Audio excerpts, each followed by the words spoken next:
Good morning dear students. आज हम लोग क्लास 4 का हिंदी का चैप्टर 2 देश प्रेम के बारे में पढ़ेंगे। देश प्रेम यानी कि अपने देश से लोग किस तरह से प्यार करते हैं, इसके बारे में हम लोग एक छोटी सी कहानी के माध्यम से पढ़ेंगे और समझने का कोशिश करेंगे। जापान एक छोटा सा देश है। जापान क्या है? एक छोटा सा देश है, किंतु उन्नति और खुशहाली में बड़े बड़े देश भी इससे कोसों दूर हैं। लेकिन उन्नति अगर बोला जाए, डेवलपमेंट और खुशहाली में बड़े बड़े देश भी जो है इससे कोसों दूर यानी काफ़ी ज़्यादा दूर हैं। इसे एशिया महाद्वीप की शान कहें तो कोई बड़ी बात नहीं होगी, क्योंकि जापान जो है एशिया कॉन्टिनेंट में जो है वो है, इसलिए हम लोग इसको एशिया महाद्वीप की शान कहें तो भी कोई बड़ी बात नहीं होगी। जापान को उगते हुए सूर्य का देश भी कहा जाता है, और जापान को जो है उगते हुए सूर्य का देश भी कहा जाता है। और क्यों कहा जाता है? तो सुबह के सूर्य की प्रथम किरण जापान को ही स्पर्श करती है, और जब सूर्य जो है जब उगता है तो सबसे पहले जो है उसका किरण जो होता है वो जापान में ही स्पर्श यानी जापान को ही सबसे पहले छूता है। यानी सबसे पहले सूर्य की किरणें जो होती हैं वो जापान के ऊपर ही पड़ती हैं, इसीलिए इसे उगते हुए सूर्य का देश भी कहा जाता है। यहाँ के लोग ईमानदार और मेहनती होते हैं, और जापान के लोग जो होते हैं वो बहुत ही ज़्यादा ईमानदार और मेहनती यानी हार्ड वर्किंग होते हैं। इनके रोम रोम में देशभक्ति भरी होती है, और इनका रोम रोम यानी पूरे शरीर में जो है अंग अंग में देशभक्ति ही भरी होती है, यानी अपने देश के प्रति जो है समर्पण, प्रेम, सच्ची भक्ति भरी होती है। ये दयालु और सहनशील होते हैं, और साथ ही साथ जो है ये ईमानदार और मेहनती होने के साथ साथ दयालु भी होते हैं, काइंड स्वभाव के, यानी दूसरों पर दया भी करते हैं। और सहनशील यानी कोई इनको कुछ बोल भी दे तो उनको सहने का जो है वो ताकत भी रखते हैं। पर ये देश का अपमान नहीं सह सकते हैं, लेकिन अगर हम लोग इनको जा कर के कुछ बोल देंगे उल्टा सीधा तो वो सह लेगा। लेकिन अगर इनके देश के प्रति यानी इनका जो जापान देश है अगर उसके प्रति जा कर के अगर हम इनको कुछ बोल भी देंगे तो ये अपने देश का अपमान जो है कभी नहीं सह सकते हैं, कभी भी अपने देश के बारे में बुरा भला जो है वो नहीं सुन सकते हैं। यहाँ के अधिकांश लोग बौद्ध धर्म के अनुयायी हैं, और यहाँ के जितने भी अधिकांश लोग हैं वो बौद्ध धर्म के अनुयायी यानी कि बौद्ध धर्म का पालन करने वाले या फिर बौद्ध धर्म को मानने वाले यहाँ पे बहुत ज़्यादा लोग हैं। किसी विदेशी ने एक जापानी व्यक्ति के देश प्रेम की परीक्षा इस प्रकार ली। अब मान लेते हैं कि जापान का लोग जो है अपने देश के प्रति बहुत प्रेम करता है, लेकिन उसका एक एग्ज़ाम या टेस्ट जो है वो होना चाहिए। तो एक व्यक्ति जो था विदेश का, वो सोचा क्यों ना इस जापानी व्यक्ति का जो है देश प्रेम का परीक्षा लिया जाए कि कितना ये सच में अपने देश से प्रेम करता है। तो विदेशी जो था वो पूछता है कि आप किस धर्म को मानते हैं, और विदेशी जो है किससे पूछता है? वो जापानी व्यक्ति से पूछता है कि आप किस धर्म को मानते हैं। तो जापानी क्या बोलता है कि बौद्ध धर्म को। किस धर्म को? तो बौद्ध धर्म, जिसको महात्मा बुद्ध के द्वारा जो है वो लाया गया था। तो जापानी बोलता है बौद्ध धर्म को मानते हैं, तो विदेशी बोलता है कि बौद्ध धर्म के संस्थापक कौन थे, यानी बौद्ध धर्म का संस्थापक यानी फाउंडर जो है बौद्ध धर्म का वो कौन थे? तो जापानी बोलता है महात्मा बुद्ध। विदेशी, महात्मा बुद्ध के प्रति आपको कितनी श्रद्धा है, यानी आप उनके प्रति जो है कितना श्रद्धा भाव रखते हैं? तो जापानी बोलता है भरपूर, यानी मुझे उन पर जो है बहुत ज़्यादा श्रद्धा है, विश्वास है।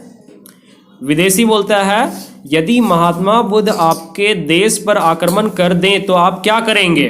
अब विदेशी का सवाल क्या है कि यदि महात्मा बुद्ध यानी जो बौद्ध धर्म के संस्थापक हैं अगर वही जो है आपके देश जापान पर आक्रमण यानी हमला कर दें तो आप क्या करेंगे? तो जापानी जो है क्या बोलता है कि जो भी हमारे देश पर आक्रमण करेगा हम उसे जीवित नहीं छोड़ेंगे।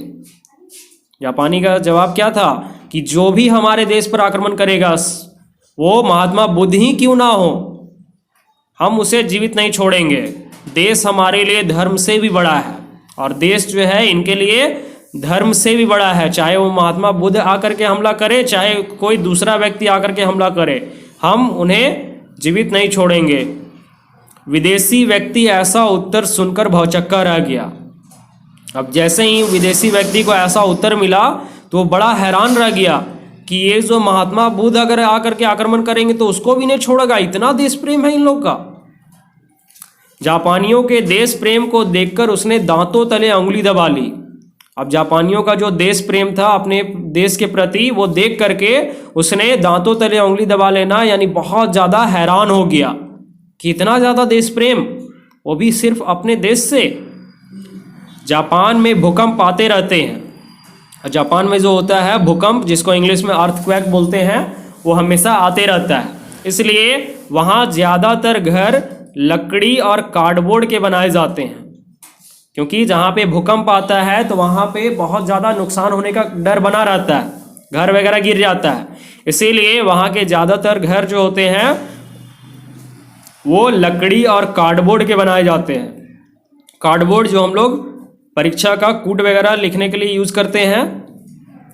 जापानी लोग अपने घरों को अंदर और बाहर से खूब सजा कर रखते हैं। और जापान के लोग जितने भी होते हैं वो अपने घरों को अंदर हो चाहे बाहर हो उसे खूब सजा कर रखते हैं।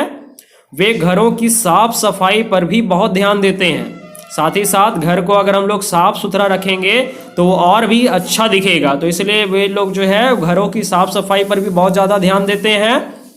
जापानी लोग देश की संपत्ति की सुरक्षा और उसकी देखभाल करना अपना कर्तव्य मानते हैं।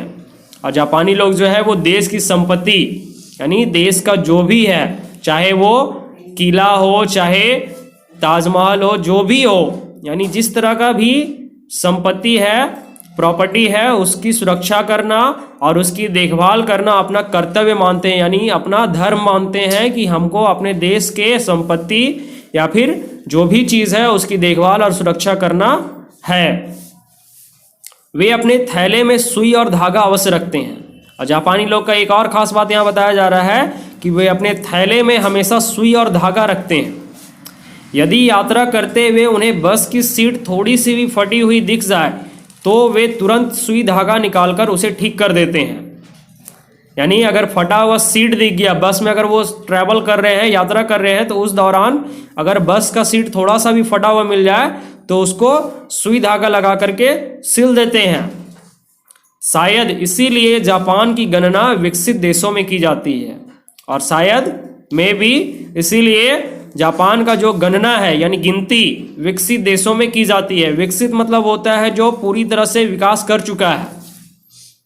हमारा भारत जो है अभी विकसित देश नहीं है, विकासशील देश है, क्योंकि ये अभी विकास कर ही रहा है।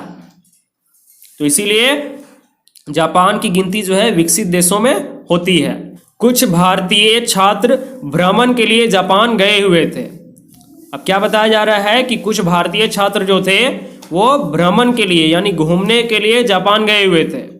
उन्होंने जापान के अनेक शहरों का भ्रमण किया, और जब वो जापान गए तो अनेक यानी अलग अलग शहर का जो है वो भ्रमण यानी घूमना शुरू किए। अंत में छात्र भारत लौटते समय जापान की राजधानी टोक्यो पहुंचे। जापान जो है उसका राजधानी का नाम है टोक्यो। अंत में जब घूम रहे थे पूरा तो भारत लौटते समय जापान का जो राजधानी है वहां टोक्यो पहुंचे। दिल्ली के लिए उनकी उड़ान 8:30 बजे की थी, और दिल्ली पहुंचने के लिए जो उनका उड़ान था यानी एरोप्लेन का जो फ्लाइट का टाइम जो था वो शाम के 8 बजे का था।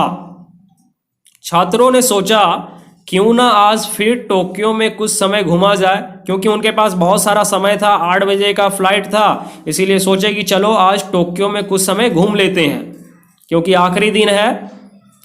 गाइड ने उन्हें बताया कि आजकल टोक्यो में एक पुस्तक मेला चल रहा है। और गाइड, क्योंकि हम लोग कहीं भी दूसरे कंट्री में अगर घूमने के लिए जाते हैं तो वहाँ के बारे में हम लोग को जानकारी नहीं होता है, तो इसीलिए हम लोग जो है वहाँ पे एक गाइड करते हैं। गाइड यानी जो वहाँ देश के बारे में, उस देश के बारे में जानकारी रखता है और हमें जगह जगह पे घुमाता है। तो गाइड ने उन्हें बताया कि आजकल टोक्यो में एक पुस्तक मेला चल रहा है। सभी छात्र मेले में पहुंच गए। उन्होंने अपनी अपनी पसंद की पुस्तकें खरीदी। एक छात्र को एक पुस्तक पसंद आई जो कुछ पुरानी सी लग रही थी। अब एक छात्र को जब पुस्तक पसंद भी आया तो कुछ पुराना सा लग रहा था। उसने सोचा कि इस पुस्तक को खरीदने पर कुछ छूट हो जाएगी, क्योंकि किताब पुराना था तो उसको लगा कि हो ना हो किताब जो है कुछ कम कीमत पर मिल जाएगी। वह पुस्तक लेकर पुस्तक विक्रेता के पास गया। जो पुस्तक बेच रहा था उसके पास वो गया। पुस्तक विक्रेता ने छात्र से पूछा, आप कहाँ से आए हैं? अब दुकानदार जो था वो छात्र से पूछा कि आप कहाँ से आए हैं? छात्र ने कहा कि वह भारत से आया है और पुस्तक को खरीदना चाहता है। पुस्तक विक्रेता ने कहा, यह किताब अच्छी हालत में नहीं है। तो छात्र ने कहा कि वह भारत से आया है और पुस्तक को खरीदना चाहता है। पुस्तक विक्रेता ने कहा, यह किताब अच्छी हालत में नहीं है। किताब जो है सही में नहीं था अच्छा हालत में, क्योंकि पुराना जैसा दिख रहा था। मैं इसे आपको बेचना तो दूर मुफ्त भी नहीं दे सकता। अब जापान का जो पुस्तक विक्रेता था वो क्या बोल दिया कि मैं इसे आपको बेचना तो दूर मुफ्त भी नहीं दे सकता, फ्री में भी नहीं दूंगा। हाँ, यदि आपके पास थोड़ा समय हो तो मैं इसकी दूसरी प्रति आपके लिए जरूर मंगवा सकता हूँ। अब दुकानदार ने क्या बोला कि आपके पास अगर थोड़ा सा भी समय हो तो मैं आपके लिए इसकी दूसरी प्रति यानी दूसरी कॉपी जो है वो मंगवा सकता हूँ। छात्र ने सोचा शायद पुस्तक विक्रेता ज़्यादा पैसे लेना चाहता है। अब उसको ऐसा लगने लगा कि हो सकता है ये किताब वाला जो है वो हमसे ज़्यादा पैसे लेना चाहता है, इसीलिए ऐसा करना चाहता है। अतः उसने पुस्तक लेने में अनिच्छा प्रकट की और इसीलिए जो है उसने क्या बोला कि मैं पुस्तक अब नहीं लेना चाहता हूँ। पुस्तक विक्रेता बोला, आप घबराइए मत। अब पुस्तक विक्रेता ने क्या बोला कि आप जरा सा भी घबराइए मत, चिंता मत कीजिए ज़्यादा। मैं यह पुस्तक आपको उपहार में दूंगा, गिफ्ट के रूप में दूंगा। यह कहते हुए उसने अपने नौकर को पुस्तक लाने भेज दिया और इतना कह करके वो अपने नौकर से पुस्तक लाने को बोला कि जाओ पुस्तक लेकर के आओ। 10 मिनट बाद नौकर नई पुस्तक लेकर आ गया। पुस्तक विक्रेता ने अच्छी तरह से जांच परख कर पुस्तक छात्र को दे दी। अब बढ़िया से देख लिया कि कहीं से फटा हुआ तो नहीं है, कहीं से कुछ जो है उखड़ा हुआ तो नहीं है, पुस्तक पुराना तो नहीं लग रहा है। सब कुछ जांच लिया और उसके बाद पुस्तक जो है वो छात्र को दे दिया।